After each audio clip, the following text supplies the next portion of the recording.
Here I have ALCATEL U3, and today I'm going to show you how to change date and time settings on this device. So firstly, you have to open settings, then you have to go to the date and time section,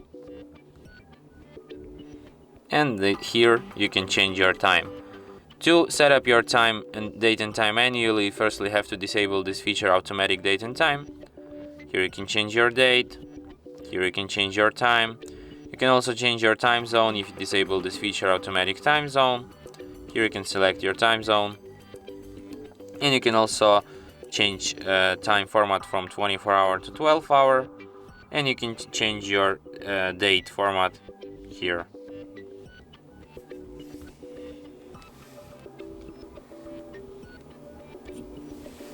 And that's it. Thanks for watching. If you find this tutorial useful, don't forget to hit that like button and subscribe to our channel.